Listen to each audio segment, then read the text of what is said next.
Well, we started out as first graders in 1930, and we started out, we had no kindergarten, just first grade, and Miss Wiseman was our teacher, and then we went on to the second grade, Mrs. Stewart, I guess it is. In the third grade, Mrs. Morrison, who was our art teacher. Mrs. Wiseman was a penmanship teacher. Mrs. Morrison was the art teacher for the whole school, and Mrs. Osgood, our fourth grade teacher, she taught fourth and fifth. She was our music teacher. And then when we got up to the eighth grade, we had, this is the first band in Riverview. It was directed by Robert Ish, and he's gone. But that was something, to have a band. And there was a group of musicians came out from Oklahoma, and they needed money to go back home, and they had instruments, and so our principal bought the instruments, and I was privileged to get the trombone, which we paid $7.50 for. And last year I donated that to Mr. Paulson to show him this is what started a band at Riverview. During our years at Riverview, we had probably the first hot lunch program in the country, where Mrs. Fike, our custodian's wife, would fix either cream of tomato soup on Tuesday or potato soup on Thursday. And they gave it to us in little cups, those little tin cups, and that was a supplement to our lunch. We had cows, and the Satterbergs in the south had cows, so each family would furnish milk one day Thursday and one on Tuesday. So that was a first. Then we had a garden out on the other end of the schoolyard, and each of us had a plot of ground to raise vegetables. And that was to teach us how to, and we had to take care of them. We had to weed them, we had to plant it, weed them, and we had to build a backstop one time. OSHA would have a fit today, but we built that backstop. The school furnished the lumber. We did the notching and the sawing and everything else, and we put that up. So we had to do all of ourselves. The school district didn't have money to do it. Then we had, up through the years, we had rug hooking, basket weaving, soap carving, wood carving. This is extra activities. And we got all this done, and music. We got this all done with our studies, and so it was a great experience. I'll never forget. I started here at Riverview in 1970, fresh out of college. And I started with the 8th grade, taught 8th grade for 6 years, and 1975 the principal position was open, and I said, why not? And so I was selected at the end of the 1975 school year, and then took over as principal in 1976, and stayed as principal until 2006 when I retired. And I got to know a lot of great families and a lot of great kids during this time, and wish I could go back and do it again. I just wanted to say that I enjoyed my 36 years here at Riverview School.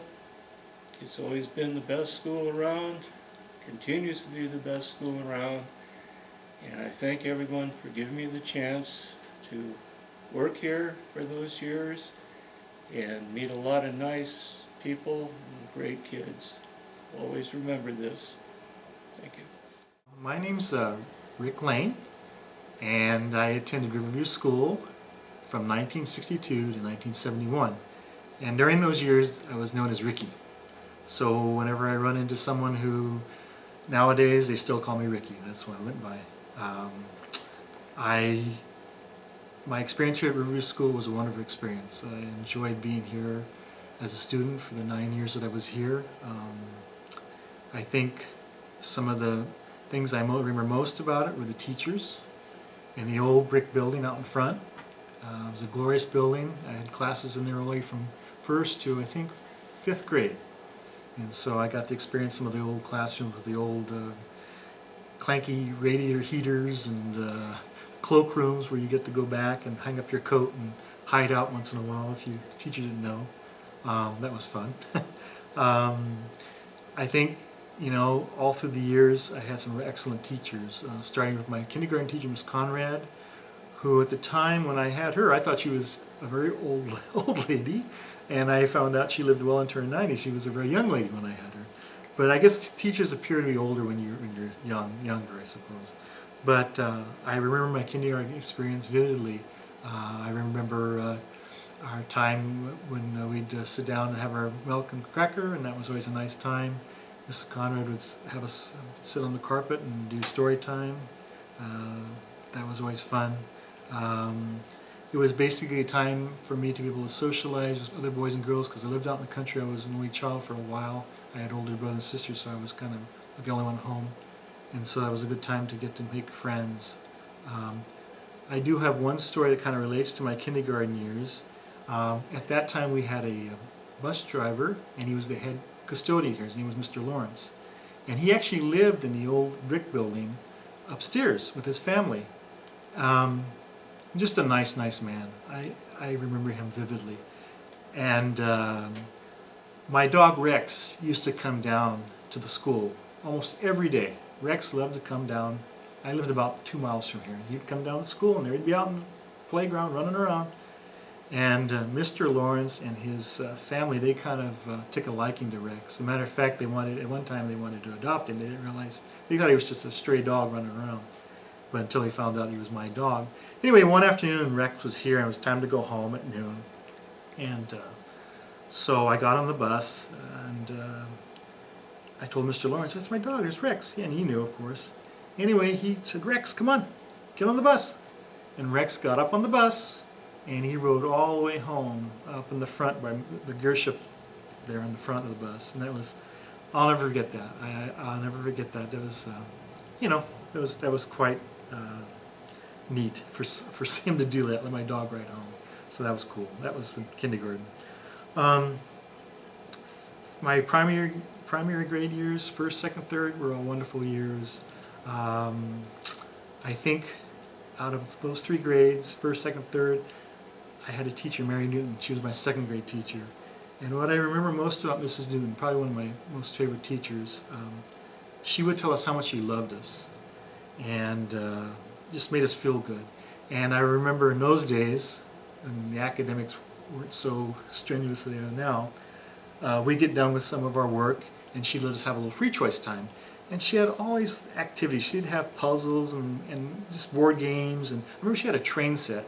And we'd get to sit on the carpet with the boys and put the train set together. And we'd get to do that for I don't know how many minutes it would go. But that we always looked forward to that. It was kind of encouraged us to get our work done. So that was cool. And I remember she, in those days they had what they call closed circuit TV.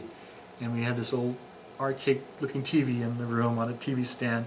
And we would watch a Spanish program where we'd actually try to learn Spanish. I think she spoke Spanish, maybe, and she wanted us to learn Spanish. So that was, I remember that quite vividly. That was neat. That was a really neat thing. You know, it was just, it was a small school. I think average size of a class back in those days maybe 20 or under 20, 15 to 20 kids.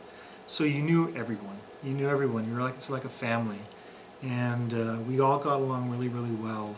And in those days, you know, teachers, their form of discipline was probably a little different, but we had a lot of respect for our teachers, and I think they had a lot of respect for us, as they do now. But I just remember good role models, good teachers that were good role models, and I respected all of them. There wasn't a teacher that I didn't like. I had Mrs. Edna Dawson for 4th and 6th grade, and recently I just talked to her. She's 93 years old, and that was quite a joy to talk to her. I enjoyed having her. She always made learning fun. She always had a lot of stories that she would relate to us about her growing up, and so that was neat. I have to tell you some of the things about Riverview campus back in those days. We had a cafeteria. It was an old army barracks, and that's where the kindergarten and the cafeteria and the kitchen were all connected. And we had the greatest food. In those days, it was freshly prepared hot lunches, and I remember how much I loved the rolls and honey butter. I can still taste it today. And sloppy joes. I never had a sloppy joe until I started here at Riverview, and those are great. And their pan pizza, a really thick crust, great fried chicken.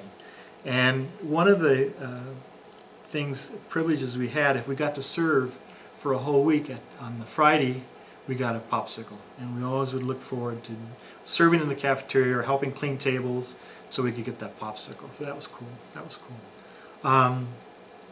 The old building, you know, I just admired that building. It was a neat old building, and in the summer of 1970, they tore it down, and that was the summer before I went into 8th grade. And I remember what a sad feeling I had, because it was sad to see that building go. Because I had so many good memories. And this building here was our gymnasium, and it was, I mean, it has a good purpose now, but in those days it was an auditorium. It was a place to go on rainy days. In the morning we'd have a little recess before classes started. We'd get to come in here and just run around, shoot baskets, play dare base, you know, jump rope, whatever. And on rainy days that's what we used it for. And then when we'd have programs, we'd have Christmas programs, or we'd put on plays, it would be here. And it was just a wonderful multi-purpose room in that respect. And so, I mean, I have good memories of this building in that respect. And it was sad to see it, during that time, it was sad to see it being converted to classrooms. But, you know, that was progress. And so I have good memories of that. And, you know, I have to say that the experience I had as a student and the teachers I had helped to influence me, because now I'm a special ed teacher. This is my 21st year working in special ed. I work with special needs children. And a lot of the teachers I had influenced me to go that direction. So I'm very proud to say that I was a Riverview Beaver. Very proud. Well, I started here in 1983. And my husband was transferred here. It's the reason that we moved to Reedley. He was the manager of the Bank of America here. And I had taught in several other districts. I taught in Bakersfield and Fresno and Merced. And they were all large districts. So coming to Kings Canyon and then coming out here was like a shock. Because when they sent me out to interview for a job here, I actually drove past it when I first came. Didn't realize it was school, and then I got to the winery and thought, okay, I think that must be behind me, you know. And I came back because there was only 2 wings here. Here's the building we're in now was the gymnasium earlier, original. It's the original gymnasium, been cut up into classrooms. And so this computer lab was my first classroom. And then the wing next to it was 2 classes and the office. So Mrs. Ketcher's classroom was the office at that time. So coming in here, it was so tiny I couldn't believe it. And then when I came up and was introduced to the principal, who wore plaid shirt and jeans, that was another shock. I was used to all principals wearing suits.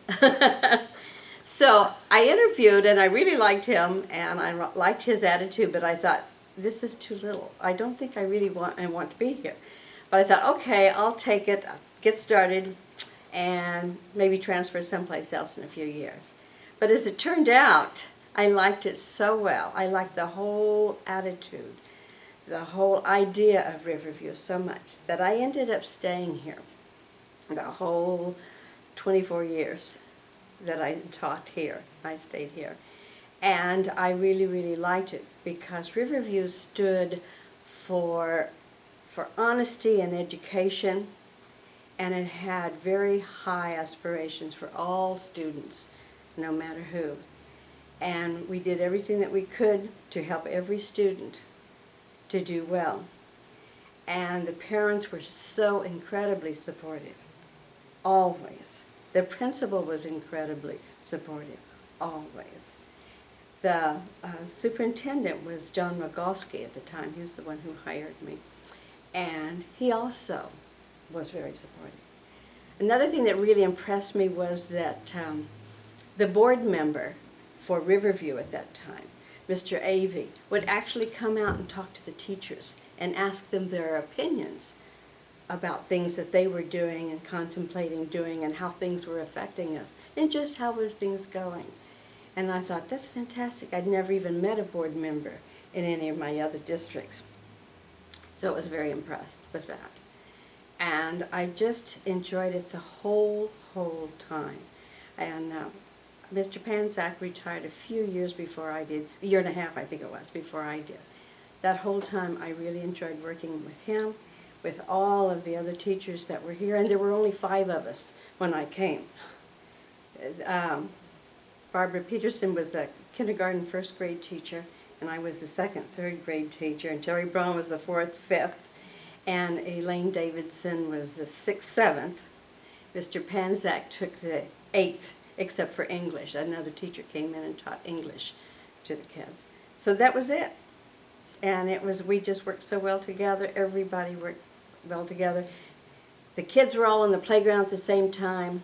The 8th graders helped the kindergartners. I mean, even the kids' attitude toward each other was really spectacular, I thought. Very different from anything I had ever experienced before. And I really loved it. And I am very, very happy and proud to have been a part of Riverview. I remember one time coming and finding a snake at the door, and I'm thinking, oh my goodness. You know, and the various egrets and stuff walking around. They didn't come around when the students were around, but but that was something too. And we always had Jeff Warren to come and take care of. He was a custodian. He always took care of anything like that, any problems. I think we as a staff had a lot of good times together, just talking after the way we were able to relax and just get together and talk after school, and we really got to know each other and got along so well. We're so supportive of each other. That was another thing. In large staffs, you don't have a chance. You don't even all eat lunch at the same time. You don't get to know each other. So that was another thing that really stuck with me. I remember the time that there was a small, I guess it was a crop duster, I don't know, that flew over the school and dropped one of their wheels right on the playground. We had just come in from recess, and they dropped a wheel right out there on the playground. We had just come in, and it was interesting. By that time I was over into the next wing, and so it was like, oh my gosh, this thing just bounces. And one of the mothers was working in the classroom, and she just went out and got it and brought it into the office. It was really funny. It's scary when you stop and think about what it can have been 10 minutes earlier. Yeah. Wow. Riverview was one of my favorite positions. And I was sitting out in my turn at recess, and I was sitting on the edge of the sidewalk. Edna Dawson was teaching close by, but I liked the first grade, first and second. Dear little children. Well, this particular day, I was sitting for some reason. Maybe I was getting ready to turn rope. A little boy came up, eyes just brimming with tears. And I said, honey, what's the matter? And he stuttered and stammered and looked down at his shoes, and finally I persuaded him to tell me why he was sad. And he says, the girls kid me and say I'm wearing girls' shoes. And I could see the tragedy there.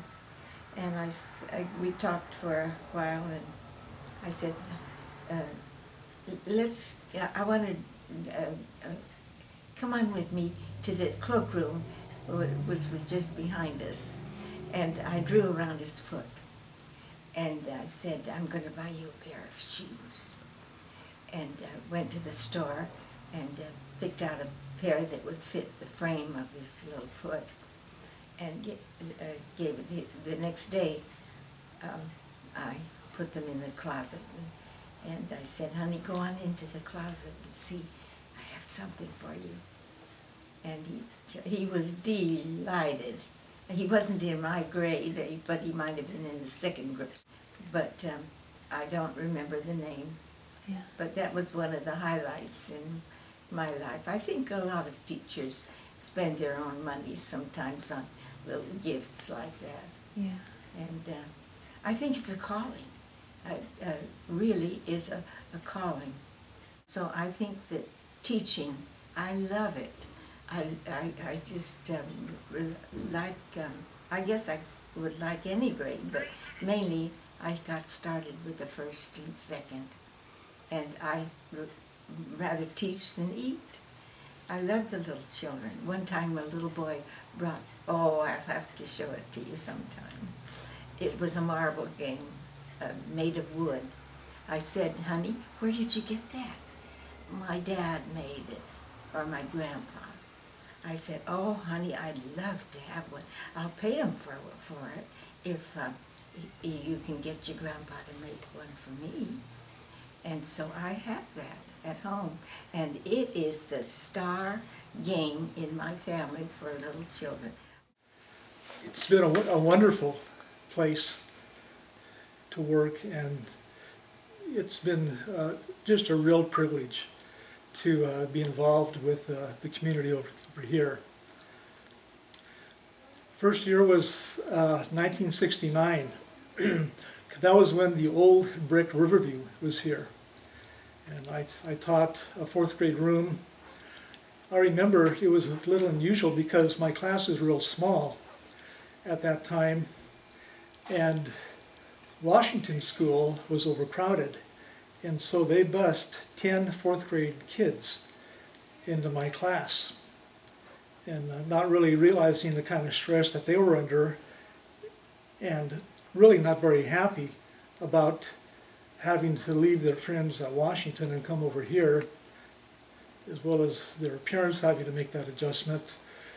It was a stress on them. And as a first-year teacher, of course, I was so naive, I didn't really know the difference. And it was just a beginning. And it was good. Have good memories of that. And then the years just kept going by.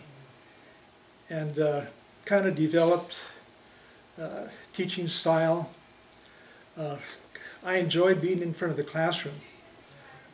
I felt somewhat like an entertainer because I like to have fun. I like having a sense of humor. And so I try to bring that into the classroom, as well as some structure and discipline. I was never really good at structure and discipline. I've never been a real detailed person. You know, I thought in kind of vague generalities. And so when I made my lesson plans, I would think of things that I wanted to do. But trying to follow through on each of the steps necessary for that was always a struggle for me. And to be that organized in the classroom was a struggle for me. Organization was something that I had to work on my whole career. Keeping records and those kind of things. And very important for a teacher to have really good records so I could document, you know, everything that I did and evaluate it. But it was good. So it was a growing experience for me as well as hopefully for the kids. I enjoyed doing projects.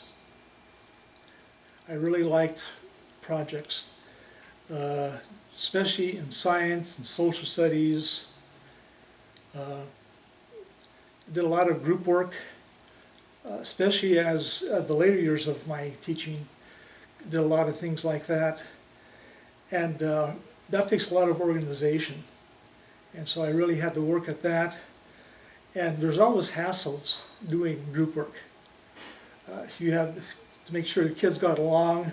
I generally assigned groups to work together, especially in the content areas. If it was an art project, I let them choose.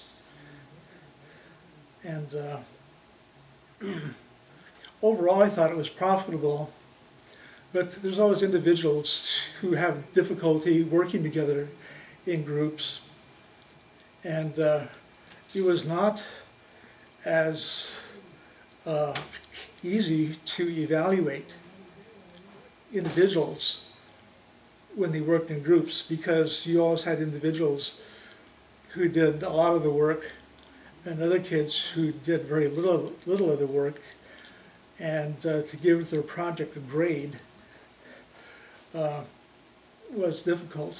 But I thought, in one respect, that the slower students learn from the quicker students. So having fourth grade most of the time, of course we did mission projects, and that was always one that we did. Different science projects. I tried to teach scientific method, prepare kids for science fairs, and usually I started with one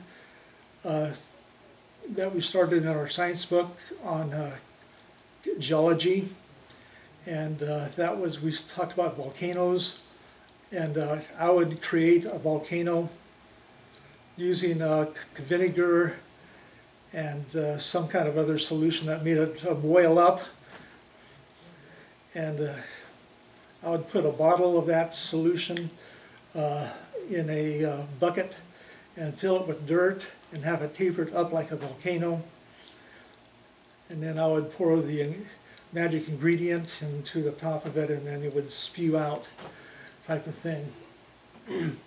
So we did that outside, and then as a follow-up to that, we used the question,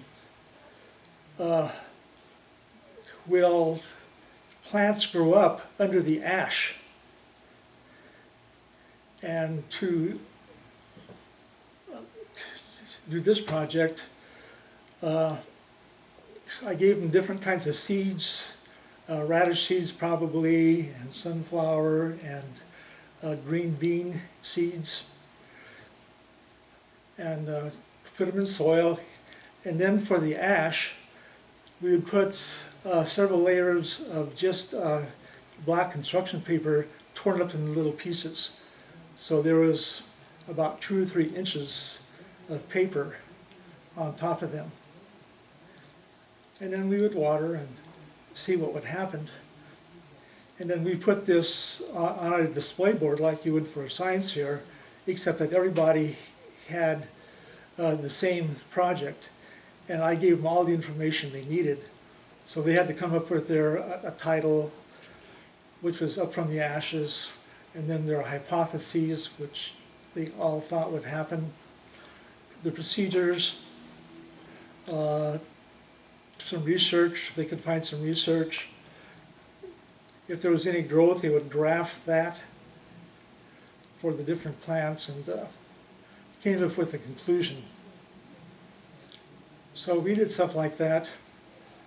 Sometimes if I had something special, I would ask for anybody who wanted to stay after school and work on it. In fall, I could get live bats from this one bridge below Pine Flat. It's actually on private property now. And I would use a ladder and climb up under the bridge. And there was these wooden slots, maybe 2x4s, that were lined up parallel all the way across the bridge. And in those slots, the bats would hang and spend the day that way. And so I would go there and just kind of pick them down. and put them in something. And then I would kill a few of them. Usually just put them in a bag and put them up to my exhaust with carbon monoxide, or I just leave them in the freezer for a night. And then I'd bring them after school, and we'd boil them and clean the meat off of the bones, and then put the bones together as a skeleton and try to find the names of them. So that was one of the crazy things that we did. And I always got a kick out of doing things like that.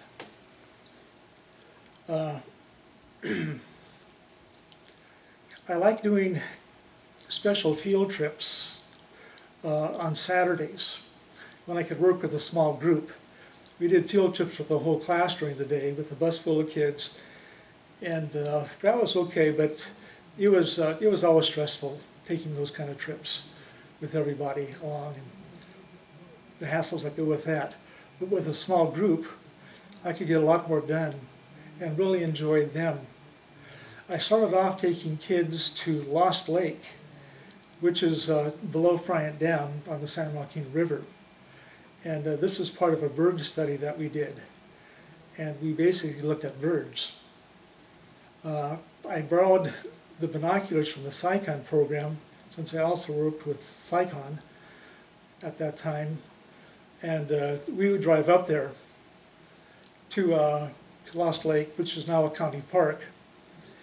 And we'd walk around half of the lake, and then we'd find this trail that went along the river and walked back to where we started from, and recorded all the birds that we saw. And I really enjoyed that. One thing unusual about that trip is that right now it would be completely illegal what I did, because I would put the kids in the back of my pickup. I had a camper shell, and that you definitely cannot do now. One time a kid threw up back there, and so we had to stop, and I had a mattress back there that was covered.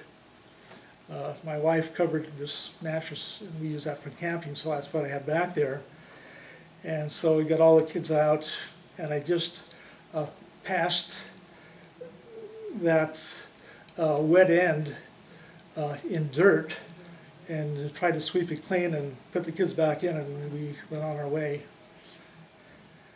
But that kind of amazed me, the things that we did back then, and nobody seemed to think much about it. Yeah. After doing that for a number of years, I started going to a place called Cicada Ridge.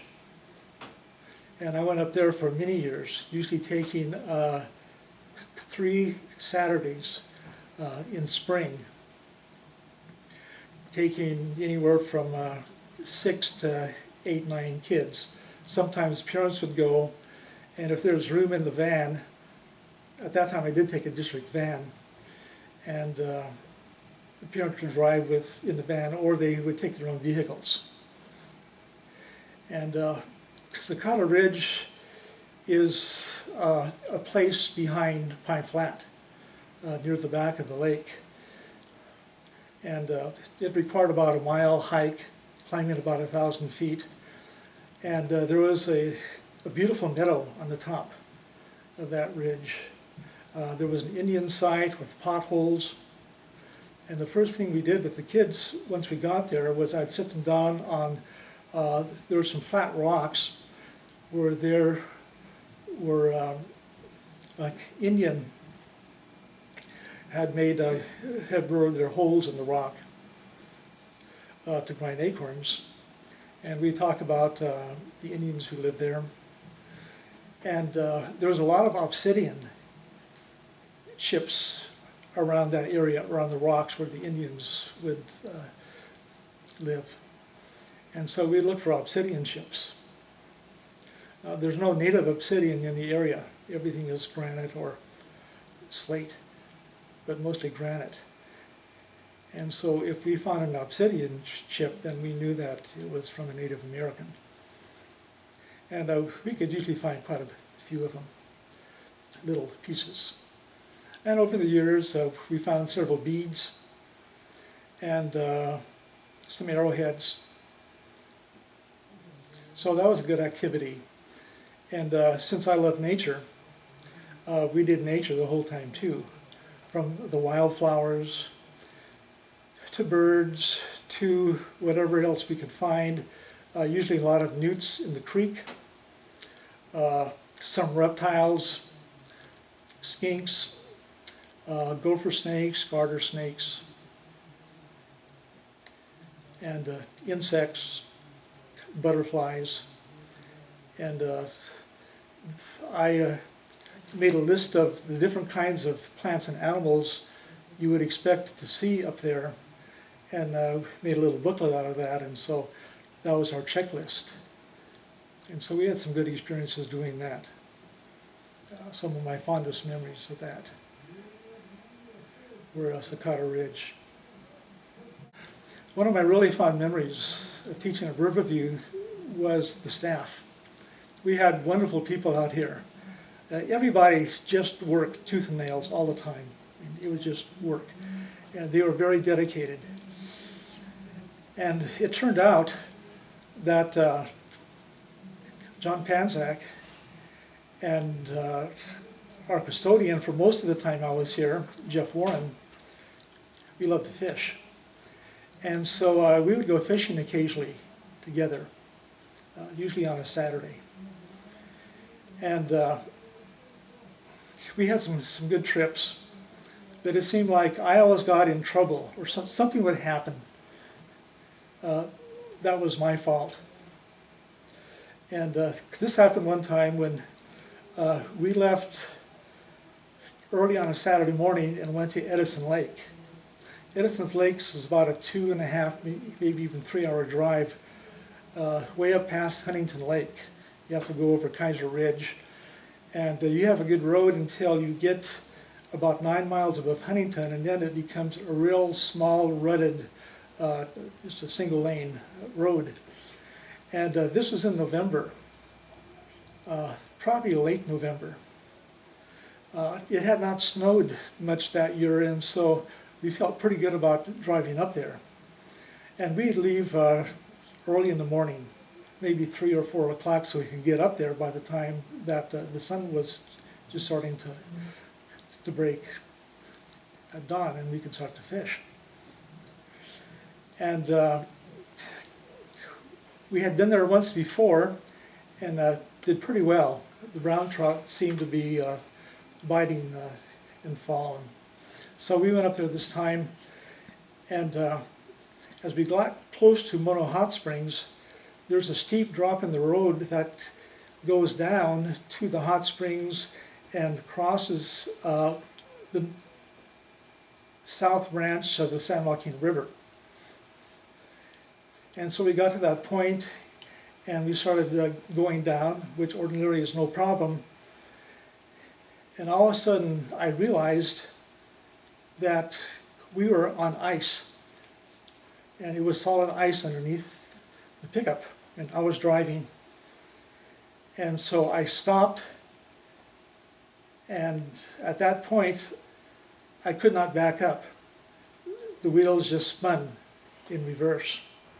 And we didn't want to go any farther down because it would just be more difficult getting back up again. And so we thought of all kind of different schemes how to get the pickup out of there so we can get home. And at that point we were probably about maybe 13, 15 miles from Huntington Lake.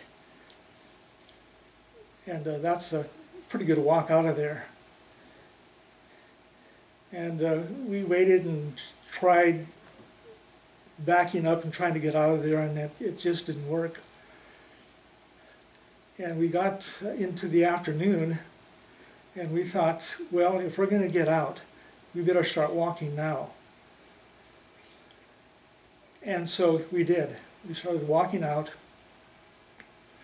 After about 2 miles, I think, there was a ranger station called the High Sierra Ranger Station. And it was closed. And so we broke in a window. They were thinking that there might be a phone in there that we can get some help. And we did get a hold of a phone, and it wasn't working. So that idea didn't work, and so we kept on walking. And the prospects were not good. We got our miracle though. A large four-wheel drive pickup came by and stopped, and we told them our predicament. And they took us back to the pickup and pulled us out. So we got out of that one okay, but that was quite an experience. Oh, another thing I remember about going with those two guys. One time when Jeff was driving, this time I think we just went after school, probably up to Pine Flat or the river below Pine Flat. And since I was the smallest of the three, I sat in the middle. And as we were driving downtown, John would duck down, leaving Jeff and I close together. It didn't look very good. They got a kick out of that. I didn't.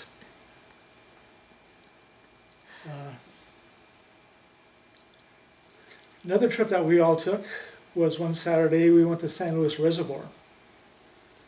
And this was also, I think, in the fall or maybe the winter. No, this is in spring. And we fished the forebay. And we fished real close to the north end, which ended in a canal close to a road that crossed. And by this bridge that went across this canal, they had it fenced off for a bit, so people wouldn't get in there. However, there were several people fishing in that spot. They seemed to be getting some bites. And so Jeff and I snuck under the fence and started fishing there. And all of a sudden, everybody scattered. And I figured out that a highway patrolman had just driven by, and he stopped and nailed me. All those people fishing there, I think I was the only one who got nailed. And he wrote a citation for trespassing on government property. And I asked him, could I pay this fine through the mail? He said, oh yeah, we'll send it to you in the mail, and you don't have to come back over here, and it'll be fine. And so, bummer, had to pay for a citation. We fished some more that day. I think we caught some small striped bass and went home, and there was nothing really else to that.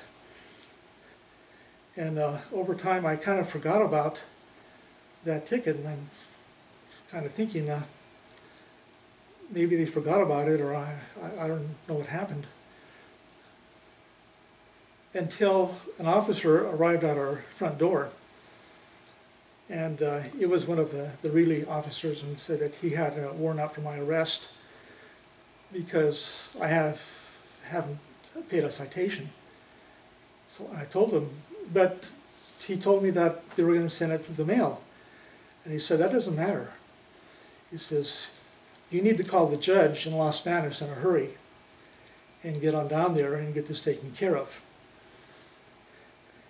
And so, well, I called up the judge, and he gave me a time to go down there. Had to get a sub that day, and drove down there and appeared before the judge, and did have to pay a fine.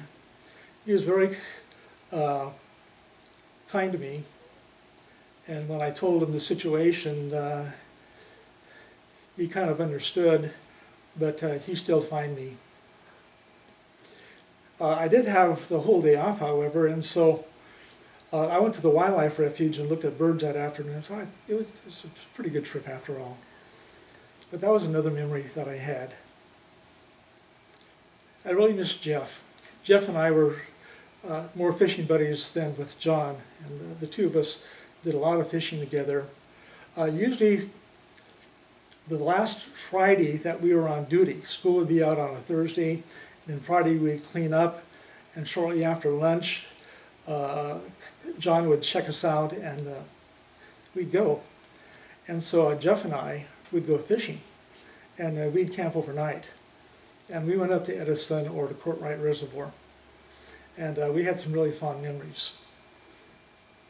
And I really miss him. It was a real shock the day when he passed away back in the bus garage. But I have wonderful memories of Riverview and of all the staff, and I've been really blessed. Nice seeing all of you folks.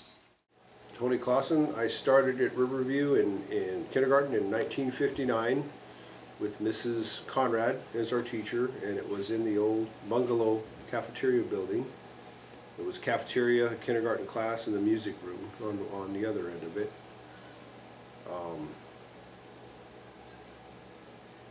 The teachers that I had were Mrs. Conrad in kindergarten, Mrs. Cody in first grade, Mrs. Newton in second grade, Mrs. Carter in third grade, Mrs. Dawson in fourth grade, Mr. Entz in fifth grade, Mrs. Culbertson in sixth grade, Mr. Clausen in seventh grade, and Mrs. Culbertson again in eighth grade. And the principal was Richard Lear. And we had two cooks in the cafeteria, Mrs. Braun and Mrs. Avance, who were awesome. Everybody used to love the cafeteria back then because the food was just awesome.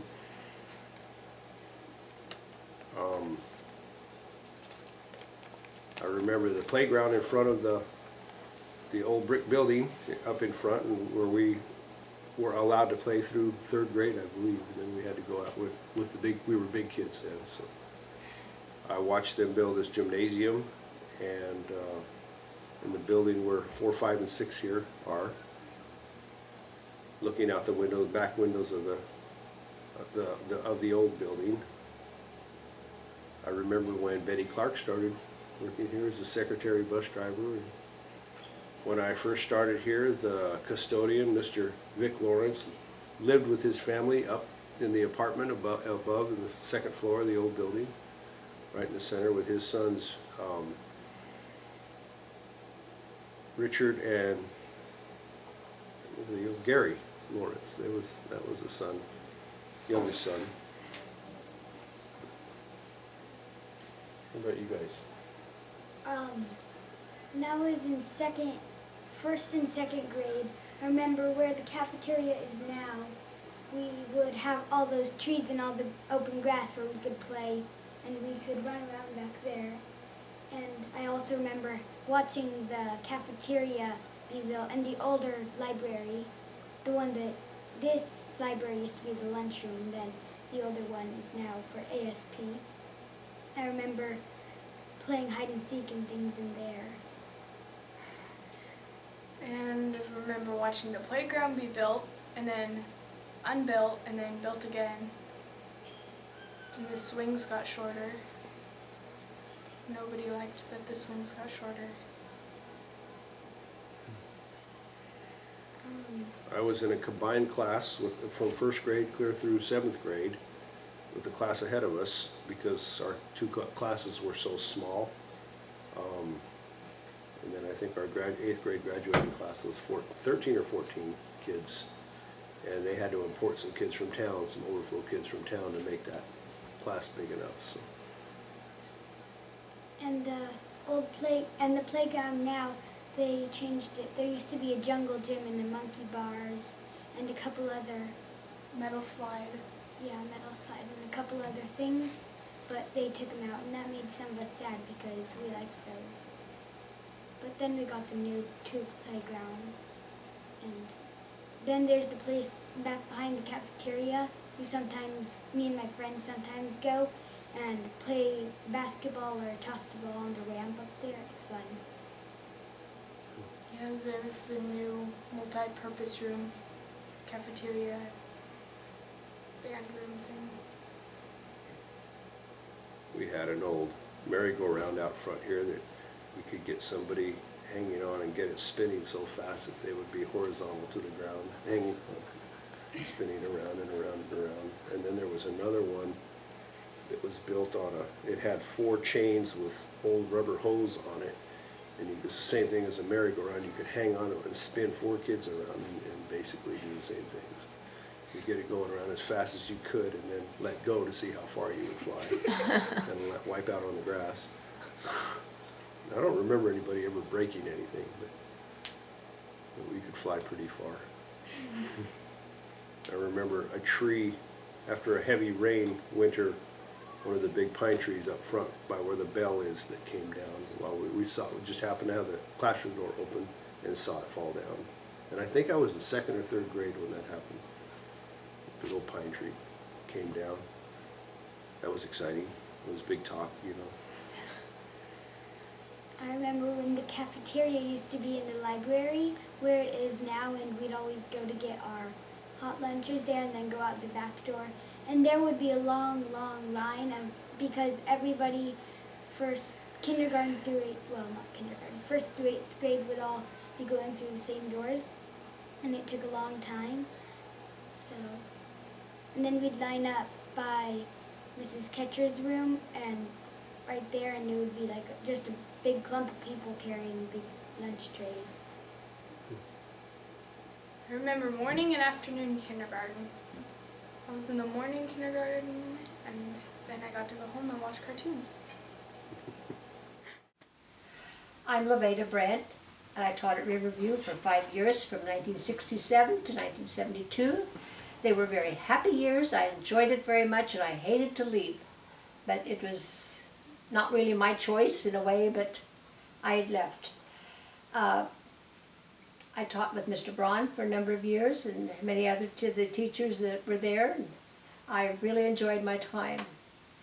I had the 5th grade. I taught in the old building, and it was a very interesting time.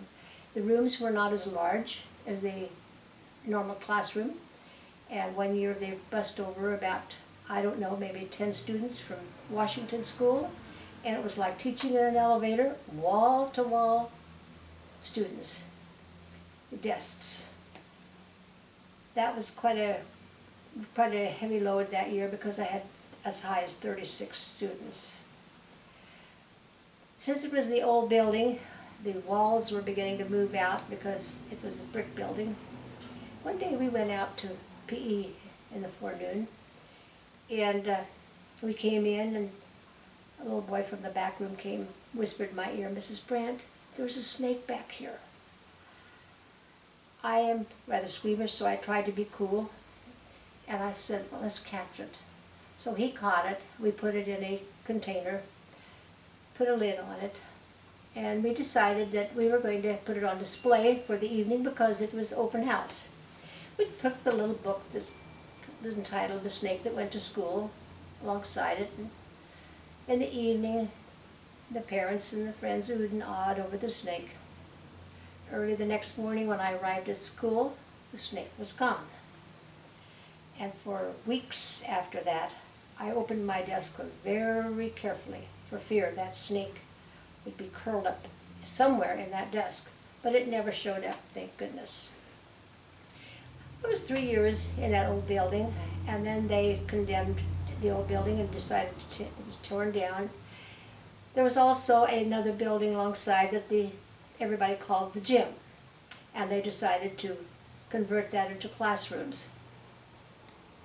So while this was being done in the fall semester, we were on double session, which meant that the primary students went from, I don't remember what time they went, but they went to about 12:15, and then the upper grades went from 12:30 to about 4:45. We had to share rooms, which meant that we could not use the desks. So my students had to bring a box, and that was their desk. or their place that they kept their papers and their books and their tablets, pencils, crayons, whatever. So it was quite interesting. I was working with Mr. Braun, and I was on one end of the campus and he was on the other. And so we did share classrooms part-time. He taught some science and I taught the language arts, and the students had to walk back and forth over that area. So some days when it was rain, it wasn't the greatest time, but we managed. We finally were able to get into the new building, or the converted building, by Christmas time. I think it was in the new year. And then we finished out the year, and then the next year our enrollment had changed a bit, and so Mr. Braun and I, we had 4th, 5th, 6th grade, the 3 grades for the 2 teachers. I had the 4th grade and part of the 5th, and he had part of the 5th and the 6th. And so we would go back and forth. We had kind of an open session, an open part there, and it worked out all right. We did just fine. And then we did this another year, and then the next year they came to us and they said, our enrollment has changed. We can't any longer have you do three grades for the 2 teachers. We're going to have to change. So the 4th grade were given to the 3rd grade, and the 5th and the 6th grade were going to be either given to Mr. Braun or me. Washington had such an influx of 6th graders that they needed another 6th grade teacher. So after much consideration, I decided I would go because Mr. Braun was a strong science teacher and Washington had a strong science teacher in Mr. Hubert. And so I went over there, which meant I left Riverview, much to my sadness, because I did love teaching at Riverview School. My name is Marlo Enns, and I'm a former teacher here at Riverview School. I started my career here at Riverview back in 1959. I actually, backing up just a little bit, I started here as a bus driver while I was attending college. And at that time, Bill Lawrence was the bus driver, custodian, maintenance man here. So he trained me, and we spent a lot of time together on that bus, learning all the important things to do to make sure that I would pass the test, and fortunately I did. And bus driving was kind of a neat experience. Most of the time it went well. Sometimes the kids were noisy and I'd have to stop the bus and review the rules with them and all those kind of things, threaten them a little bit. Probably the worst thing that would happen would be once in a while kids would throw up in the bus. And what happened then, of course, it had to be cleaned up, and then that seat was pretty well condemned for a number of days, quite long. Kids refused to sit there. So that would always create kind of a stir. But for the most part, it was a nice way of driving up and down these country roads and getting familiar with the entire Riverview district, and it was a good experience. So I did that pretty much until I started teaching. Then in 1959, I finished college, got my degree and my credential, and I was hired here as a teacher. Richard Lear was the principal at that time, and he hired me. My contract was for an amazing $4,200 a year, not a month, a year. And of course I was poor right from the start. But that's kind of the way salaries were in those days. I did have a friend who went to Los Angeles and he got $4,900. But anyway, those were the kind of numbers we had back in the late 50s. I started out teaching in the 5th and 6th grades. Had a neat experience here. I was assigned to the old brick building. I hope some of you have had a chance to see a picture of that. That building had character. It really looked neat. However, it was old, built in the 20s, I believe, and it shifted. The mortar apparently was deteriorating, and so, for instance, in my first classroom, they had painted the room in the summer, and they had painted around the trim and everything else. By the end of the year, there was a space about 3/4 of an inch unpainted beside the door, and that really meant that's how much that building had shifted. So that's when, you know, it kind of kept me alert in there, because you kind of wondered if there'd be an earthquake, what might happen. Fortunately, it never did come down until they tore it down. But that's where I started out. That was the same building where Bill lived upstairs. He and his family, the Lawrences, lived up in an apartment upstairs.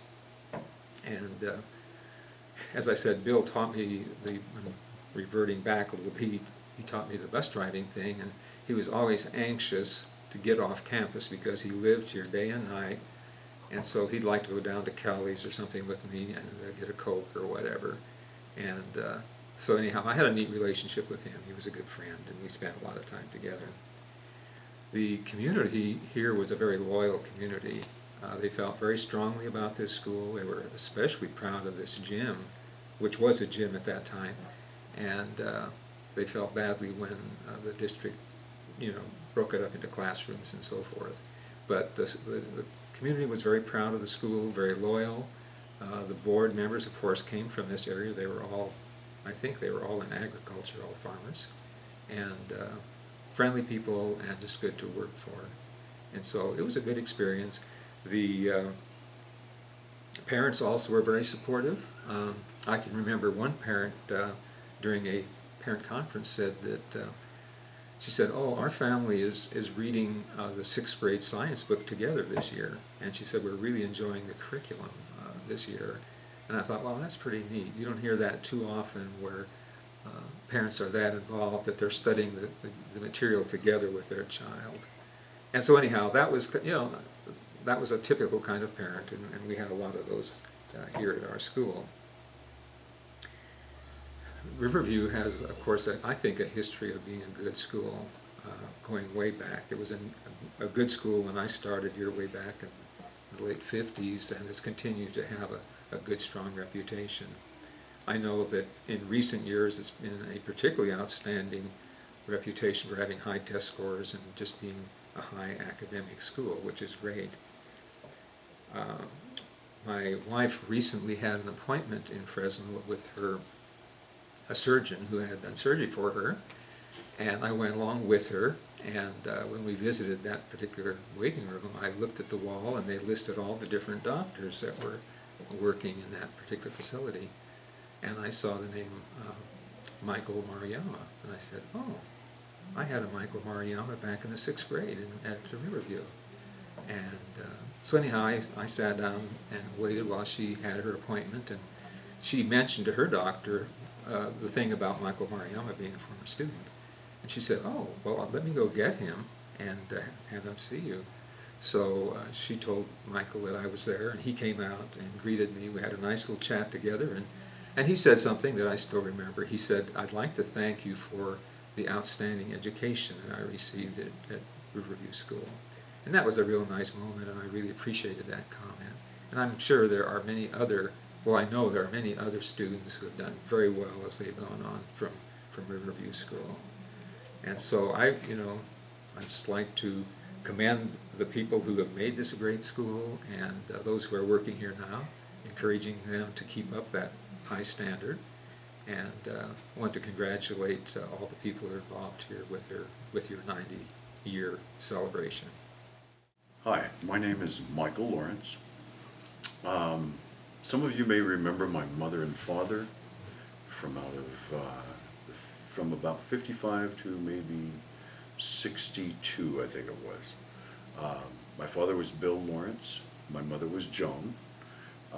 We lived here in the apartment on the 2nd floor of Riverview School, of the old building, which no longer exists.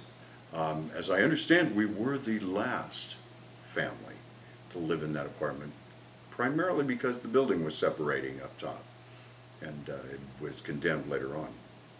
So anyway,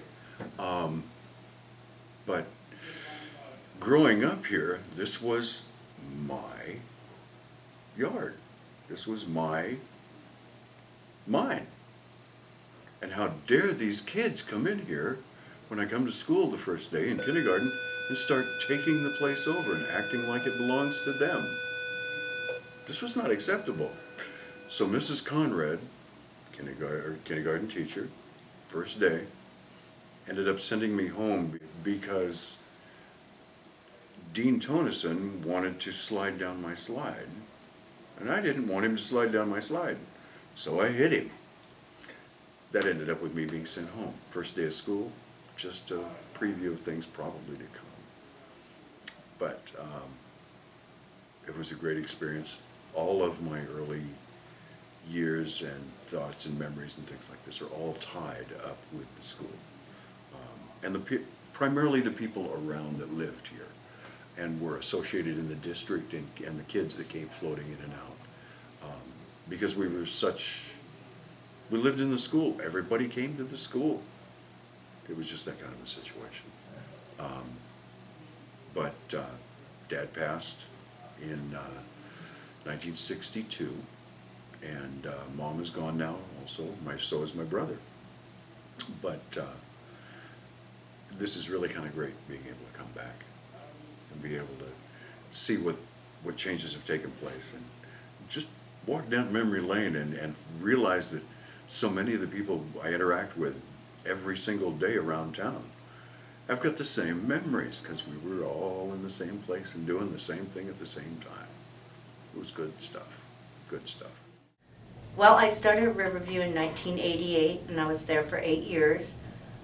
It was the most wonderful memories I could ever hope for. I was in the kindergarten classroom and first grade. I did yard duty, which I loved to do with the little kinders, and helped out wherever I was needed after I was done with my chores in the kindergarten classroom.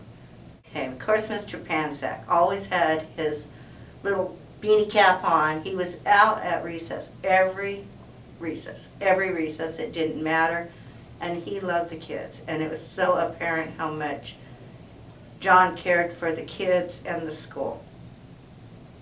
Then there's Betty Hayes. When I got to Riverview, everybody told me, watch out for Mrs. Hayes, she's hard as nails.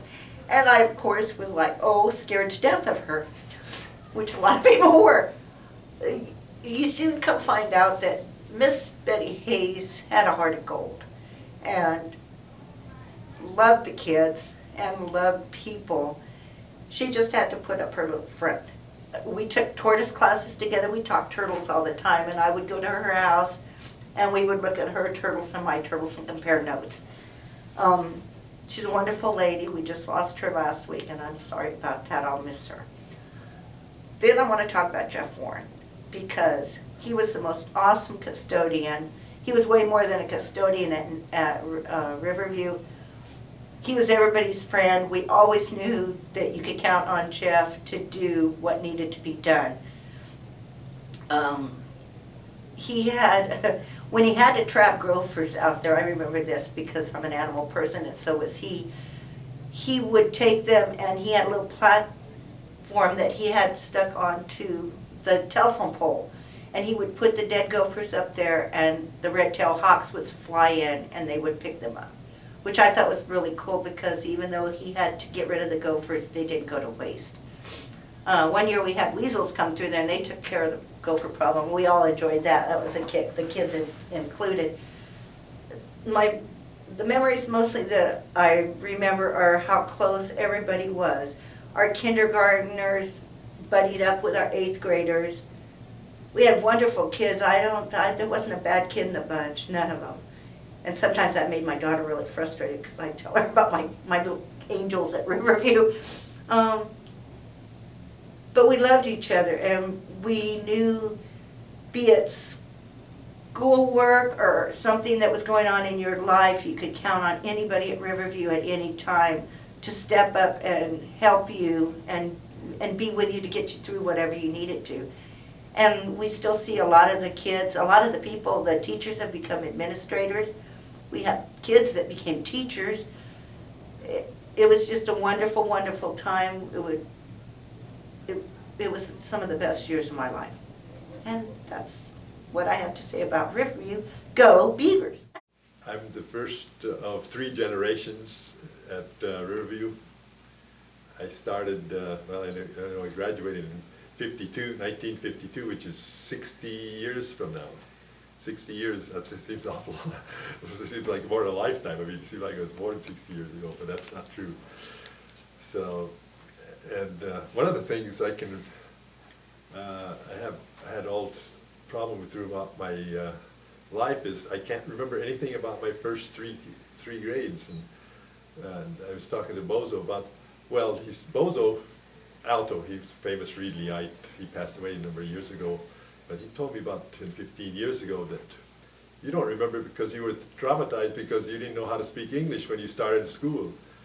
I was part of the Finnish community, or my folks were, and we all just grew up talking Finnish, and all my life through living at home, we just always talked Finnish. And so I learned English in school, and I guess it must have been a dramatic experience.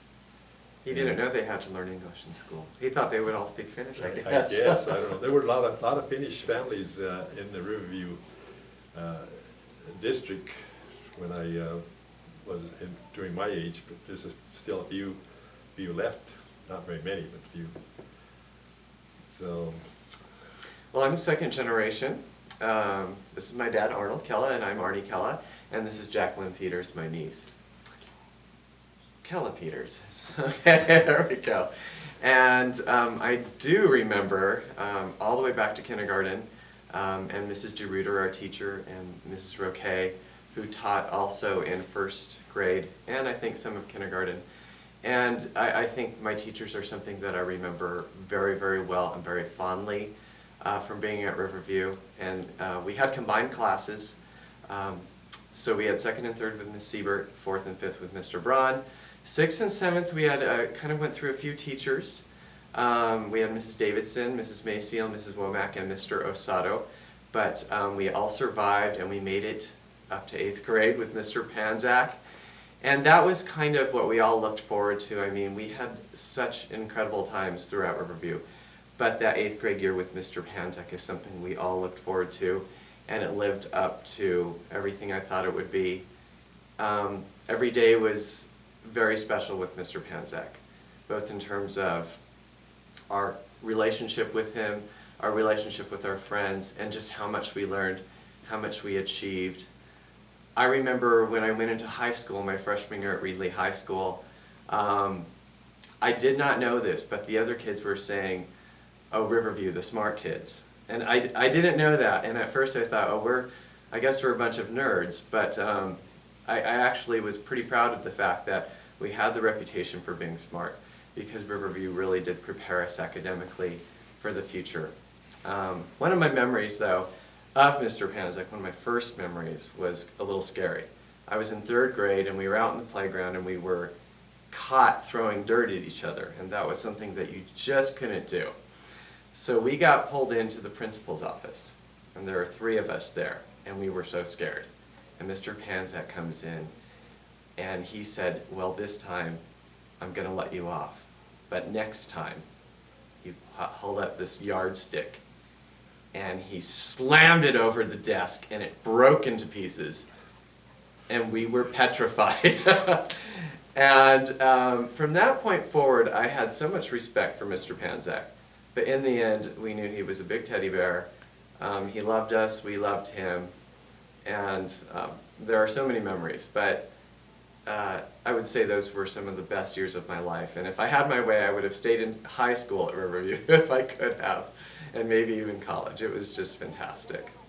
At Mr. Braun, who was a very dear teacher, well, let's not say that I was the best behaved student in class. So I was sent outside quite a bit, and Mr. Braun sent me around the track running laps when I had too much energy.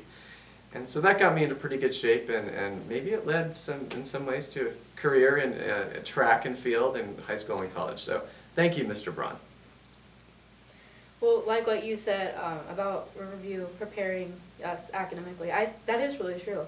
Because I just, freshman year in high school, everybody's like, oh, you're from Riverview. Okay, super smart, there you go. Everybody just kind of makes the assumptions now, but they're good assumptions, so. Some of the things that I remember are, in my last couple years, there was a beaver population expansion, how a lot of my teachers got pregnant. It was Mrs. Roberts and Mrs. DeMoss, Mrs. Nedadov, and even Mrs. Espandola. Like, wow, okay. So, another thing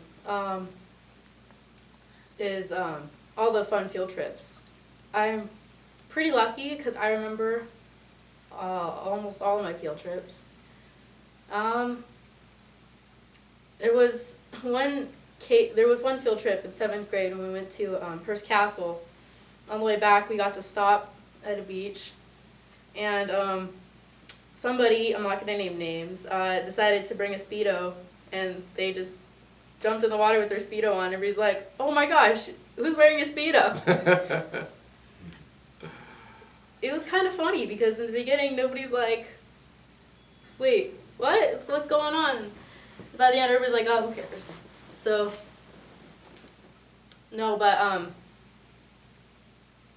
in 7th grade, when we went to Hearst Castle, I had Mr. Crusoe, and I'm pretty thankful to have Mr. Crusoe, because he was the teacher who really started getting me into a lot of stuff. With our, what are they called? Well, every Wednesday we had to write about something that had happened, just something that either we had experienced or that we read about in the newspaper online. It really just kind of got everybody into like reading the news or like online or in the newspaper, read the Exponent, just stuff just to see what's going on in the community.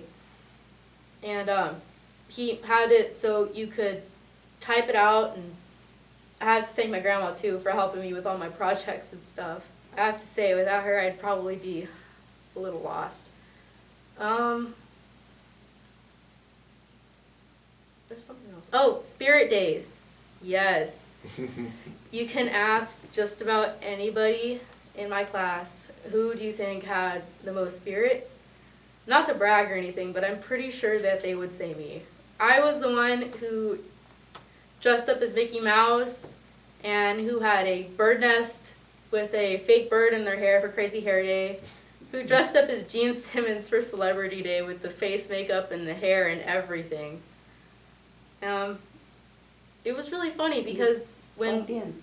Yeah, it certainly did not blend in. No, you were plugged in.